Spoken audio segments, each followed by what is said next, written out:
Hey y'all, hey, this is Simone Shanae from Around the Way, providing you with a one-stop shop for reviews, reveals, and reenactments. Today we'll be talking about episode 5 of Run the World, and this episode is entitled Plus Ones. And we'll just get right down into it, starting off with the synopsis of the episode. It says that Sondi and Matthew host a party for the academic peers, and then chaos ensues at Whitney's final bridal dress fitting. And so we'll just jump right into it. Boom, the episode opens up with Sondi and Matthew being questioned by the university. So they start asking personal questions such as, how long have y'all been intimately involved? And so we see snapshots of them kind of getting it in around campus and things like that. And they discuss, you also see flashbacks of them discussing and prepping their answers for the board, so they know they're on the same page. And after all that is said and done, they kind of walk off happily into the sunset, hand in hand, feeling, I guess you could say, empowered in their relationship. And then right in the next scene, you see that they move forward. They get past the questioning from the board, and then these curls is all in the way, but they're cute though. Sorry. They get past the questioning from the board, and they move right along. They move into it with each other. That's been something that's been like on the frontier, the next step in their relationship. So immediately after they get past the board, they walk off in the sunset hand in hand. They move in with each other. The next scene, moving truck. He's helping her move her stuff up and down the steps. And so as they're doing that, you see a cute little interaction with his little girl. And she just like, now you moving in, Sondi, we're going to have, set some rules, and so you know what's up. So that was kind of cute, a little out of place, but it was cute. Just you can see that they're building a family, and to show that the little girl approves of this transition in their relationship. So going along chronologically, this is another episode that really flows nicely. You see the events moving forward in a nice order versus being choppy. So I did enjoy that. I'm a fan of that, as I mentioned in previous episodes. But at the very next scene, they're prepping for this party they're having. It's almost like their coming out party. I think I called it their, what did I call it? I called it something, their celebration of love party. That's what I said. It's a celebration of love party. And then Sondi also needs this opportunity because since she now has to, even though they came out and they can be seen public together as a couple, her and Matthew, she now has to find a new advisor. It's unethical for him to continue being her advisor. So this opportunity in this party is also a chance for Sondi to basically smoosh and get the attention from other opportunities of somebody to be her advisor. So moving forward, you see her getting prepped. She gets, I think the little girl's name is Amari, prep for the party, getting her real cute. So you see their cute interaction to show like, okay, this is a healthy relationship that they've been moving with. So it's like, okay, this is a good decision to go to the board, as we've been trying to figure out in the previous episodes why they've been scared to do it in the first place. Then you see Sondi really showing her homemaker side. Like, Sondi has always been Sondi, Black Power, and very woke. And so you see her, I guess, her Southern upbringing being shown in this episode. She's cooking and getting everything prepared for the party. She's putting on the role. And you see her with Ella, and Ella kind of asks her advice, because Ella comes to the party early, and asks her advice about Anderson. She's wanting to ask Whitney if she can invite Anderson to the wedding, and Sondi pretty much shuts that right down. She's like, oh no, like, I don't have time to be dealing with you and your emotions at this wedding in case his F-boy tendencies come out, and which I'm still confused about. Like that, okay, just to pivot for a little bit, it's like, I need to truly understand what was Anderson's F-boy tendencies, because based off what we know so far, all we know that he's really done is basically move forward in his career I guess, yeah, that was a little not the greatest, because he didn't tell her till a week before he was leaving for Africa for this job opportunity. But he was also moving forward, and also Ella was going through some emotional things that she needed to pick herself up from. So it's almost like it was something that needed to happen so Ella can grow and develop, and also so Anderson can move forward. So it's like, are we really asking for our possible mates to put their life on hold just because we're going through something. Is that fair? So I don't know. I guess I need to know more about their relationship. Maybe we need to dig deeper. Maybe we'll see that in the next episodes of why is it we truly feel Anderson is an F-boy. Because he doesn't really seem like an F-boy to me. It's like they're not saying he cheated or anything like that, except for the fact he did leave on a job opportunity when she was kind of dealing with something that was really devastating with her book failing.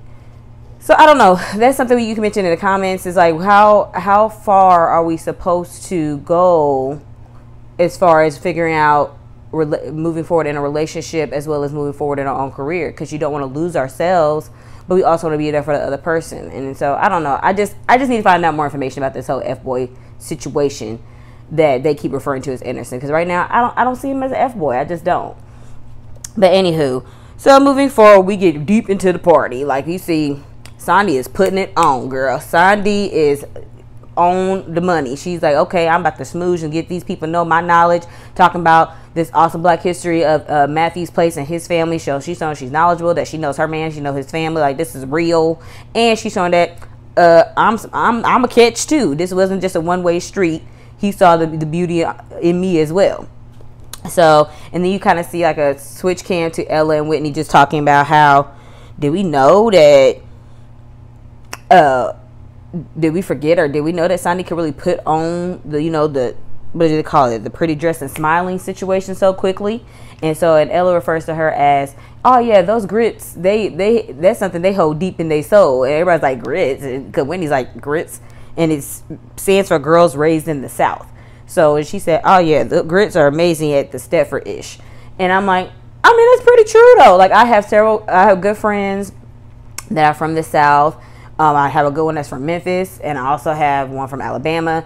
And it's true, like they can put it on real good. It's like, it's just ingrained in them. You know, and I'm just in the Midwest, but it's like, you can tell there's a difference. It's like they're independent, they can do things, but you can tell that it's like, okay, it's just ingrained in them to really show the wifely duties aspect, which is great. That's what you should do. I need to get my life together.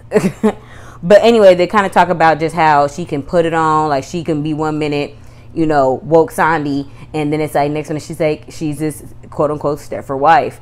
So they just was like admiring her, how she can turn it on and off. She can make those transitions as black women do all the time.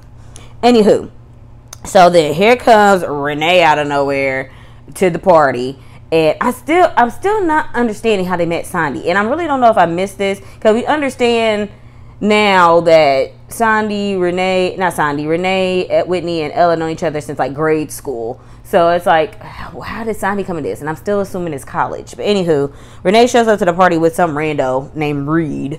And I don't know. Renee's all over the place right now. She's over here dealing with her emotions without her divorce, or fake divorce, whatever you want to call it. Or it's not even divorce. It's a fake separation.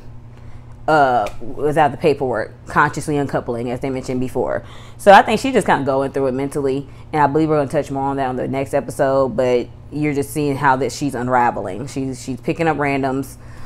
She went from Community D Chris, trying to pick him up, to now this Rando Reid, who actually is accomplished. She mentions his accomplishment, so it's not like she's picking up broke dudes. Well, I don't know what Community D Chris did, but Reid, you know, he's accomplished. He actually got some things going on with himself. But he's not very cultured. Like, he comes up in there like, what is this, jazz? Like, and all this things. It's like, bruh, like, where are you from? Like, we're in Harlem. But anywho, so he comes in real, even though he's accomplished, real country bumpkin-esque, and now I guess you could say knows how to act in, or reading the room and acting in his surroundings. But Renee's like, it is what it is. I know why I brought him here, because I'm going to do something with him later. And it's like, okay, girl. So anywho, so we just kind of really see them mixing and mingling at this party. That's where most of the episode is really taking place. Is half of it is at their party, at Sondi's and Matthew's party. And so we then see an interaction between Sondi and a professor at the university. It's another black female professor. I think her name is Donda. I don't remember what her last name was, but Baptiste. It might be Donda Baptiste. Anyways, but they kind of are talking about relationships, and I don't know if that has to do with her thesis, with Sondi's thesis or not. But they were talking about Sondi's point of view was that the key to a lasting relationship is an intellectual compatibility.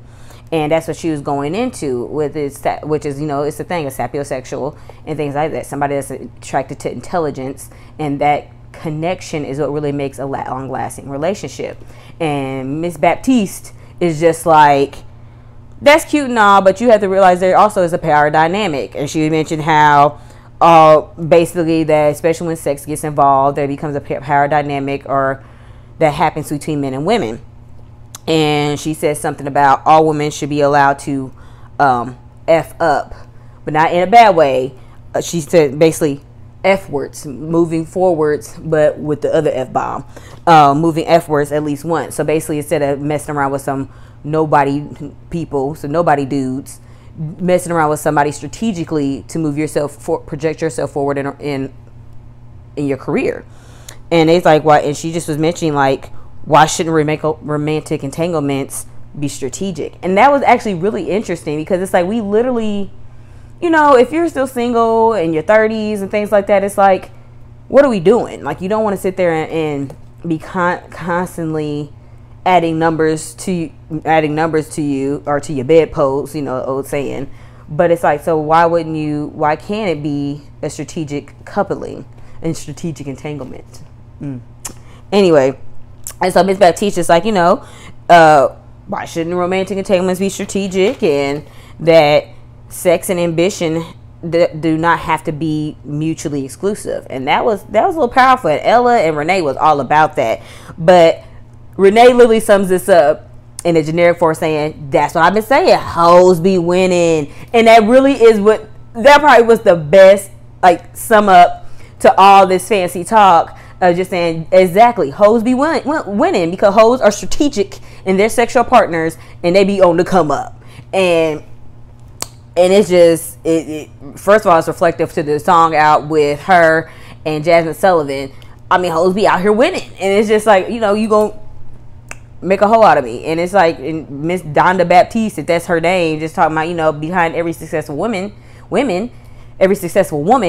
is the men she slept with. So you will hope that some of the men she slept with are also successful, because otherwise you just have the successful woman who has low self-esteem. And I was like, oh, that's powerful, because, you know, we always say the same, behind every great man is a great woman that helped him get to where he is. So, like, I mean, it's true. Like, you don't look at it at the opposite perspective, because it's always seen as women are being promiscuous or gold digging if we strategically use sex as, I guess you say, a building tool.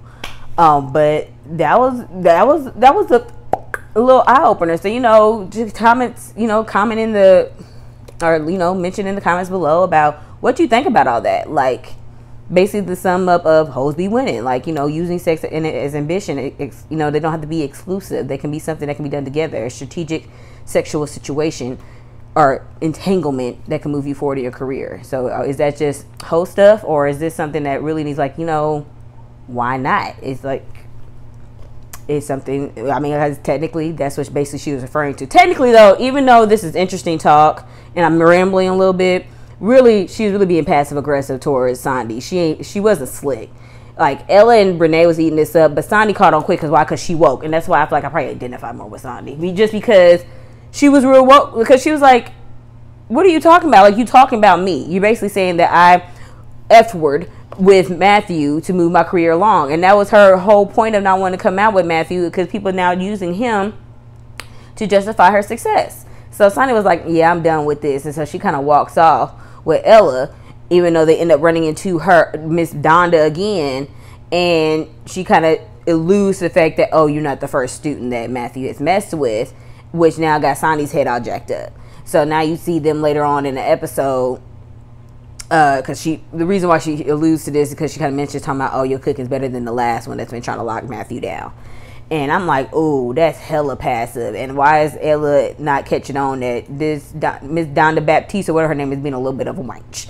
Anywho, so then, you know, after the party, you see Sondi and, you know, getting ready for bed with Matthew, because, you know, they living together now, they're in a relationship. But you could tell she jacked up in the head. She kind of asked a few little questions about you know, oh, have you done parties like this before with other students? You know, like wink, wink, clue, clue. And he's like, nah, nothing like this, girl. You know, I love you. So they kind of go to bed, but you can tell Sondi's wheels is turning. So I just feel like Donna tried to drop little doubt nuggets, as hating people do, to try to mess up what you got going on. So anywho, the next scene is Renee getting it in with, what's his name? Reid. Yes, the rando she brought to the party. So you see her getting it in with Reid, and he has this necklace with a little valve on it around his neck that keeps just smacking the mess out of her face. And she's like, can you take this off? He's like, no, I never take it off, girl. And she's like, why? It's my wife. So it's the remains of his ex-wife or widowed, he's a widower or whatever, in this valve. And while he's literally getting it in on Renee, he's talking about how she's the greatest woman he's pretty much ever known. And then he climaxes, and it's like, this is awkward. Basically, she was in this threesome with Reid and his dead wife because she was in the valve just smacking her in the face. Anyway, awkward. Switch cam. Then now we move on from Sondi and Matthew's situation to Whitney. And then kind of the rest of the episode kind of stays with her. It shows a scene with her in the car with her mom, and she's being very distant. And it's like we're not understanding exactly why she's so distant with her mother. But her mama peeps it. Moms always peep it. They peep it that something is going on. And so she's just like, okay, cool. You know, she gonna keep her cool. She mentioned stuff about the wedding, like how you picked out your shoes. Those shoes are real cute. We saw. Hey, what about the veil? Can I help you pick out the veil? Because she's just trying to be involved in Whitney's life. And it's like, okay, so clearly we're seeing like, Whitney, I don't know, girl, if you become stuck up in your success, which is great. You know, you become a lawyer, you doing the thing. But you can tell her mom is just clawing to be in her life. So we move from Whitney and her mom in the car, and then we switch cam to the bridal parlor or bridal shop where the rest of the crew, Ella, Sondi, and Renee, are trying on their bridesmaids dresses and, you know, talking about different things. And then Whitney and her mom show up, and then they have an interaction because clearly, you know, they've known her mom for a while since, you know, we besties up in here. And then Hope. We get introduced to a new character, Hope. Hope is Whitney's maid of honor. I guess she met her in college as well, but she is the maid of honor because she introduced Whitney and Ola. So, and you can tell Ella and Renee have a little like, this wench. Like it doesn't seem like they like Hope much. Probably because they're probably a little bit jealous that she's the maid of honor and they're not. But anyway, moving on. The crew kind of starts letting their problems take over this special moment of being at the bridal shop and seeing Whitney's dress for the first time and everything like that. They're all caught up in their own stuff. Ella about wanting to invite Anderson. Renee talking about she wants her dress cut or designed a different way. And Sondi caught up and mad at Ella and Renee that they're not taking her side about this wench Baptiste or whatever her name is. And because she was being hella passive aggressive. And is that not the most annoying thing? When you my best friend, look, if I hate somebody, you supposed to hate them too. If you my bestie, it's just like, okay, I get you ain't got to be rude to the person, but you need to understand this chick over here is being passive aggressive to me, and we got a problem. Because I cannot stand passive aggressiveness. If you got something to say what you got to say. So anywho, so she mad at them for that. And everybody else is caught up in their own mess. While Whitney clearly is caught up all up in her head about this wedding and the issues that she with Ola. You could just see all this is building in Whitney's head. So she gets mad. She come out in her beautiful dress. She has a moment with her mom in the dressing room that she gets frustrated with her because she pretty much is taking out her anger on everybody because of her guilt. And so she pulls the crew to the side, mad at them, like, why? I need y'all to be on my side. I'm going through some things. This is my wedding coming up. I need y'all to be focused. No, you can't bring Anderson. You can't bring a +1. You can't do this or that and the other. I need y'all to focus on me right now. This is my special moment. This is my special day. We are having this moment for me, and y'all acted a hot mess. Basically, she had to check them. She gut checked them real quick, and she did too. Cause I'm gonna be mad too. I get y'all got problems. I get everything that everybody's going on, but right now, today is about me. So let's wrap this up. So, and I respect her for that. She's like, y'all, you bring it on, because we need to get this back together. So, anywho, after she checks the crew, we switch cam to Whitney with her mom at the restaurant, and her mom, you could tell her mom is just trying to understand Whitney and their relationship and build their relationship. And so they have kind of a quick conversation about, you know, I'm trying really hard to stay in your life, because every time I call you or anything like that, you tell me more information about your friends than yourself. And she's like, well, you always ask me about my friends, Whitney says. And her mom says, I asked about your friends because I'm trying to keep you on the phone. Like, she just wants a relationship with her. She said, I understand you are more successful than me. You have gone on and achieved more in life, and maybe that's why you feel like you don't need my advice anymore. But basically saying, I love you, girl. I'm your mama. And so you could tell that Whitney gets a little misty-eyed about that, and most likely she's going to end up spilling the beans to her mama about what's been going on with her. Because that's just what mamas do. Mamas can pull that out of you. No matter how much you try to stay aloof, most likely they about to have some drinks and she about to spill the whole beans so her mama can hold her and she can feel a teach better about herself, because that's what mama hugs do. So anywho, the episode pretty much ends with that. And I guess it's fitting to say that one of the quotes her mama said is, don't pretend to be happy, be happy. And I thought that was powerful. So that's how the episode ends, with most likely Whitney about to spill the beans to her mama. And then pretty much the preview of episode 6 is talking about therapy, because clearly everybody in this group needs a little bit of therapy anyway. So you can tell they're going to try to touch on, you know, black mental health. But that's all I have for today. As I said, we're chucking right along in this series. We're getting deeper into the nitty gritty. Like I said, I think this season only has 8 episodes, so most likely I feel like the finale is going to end up being at the wedding of Whitney and Ola. So I'm just getting prepared for that. So if you like this content, if you enjoy this content, please like, share, and subscribe. Comment, as I said, as far as what you feel about effing your way to the top, or at least for one time. Or what do you feel about that? Or do you feel Whitney should be getting married? Can she put this stuff behind her? And even let's talk about some of the other things as far as with Sondi and Matthew. Can they last? Is Sondi in her head? But anywho, just like, share, subscribe, and I'll see you next time around the way.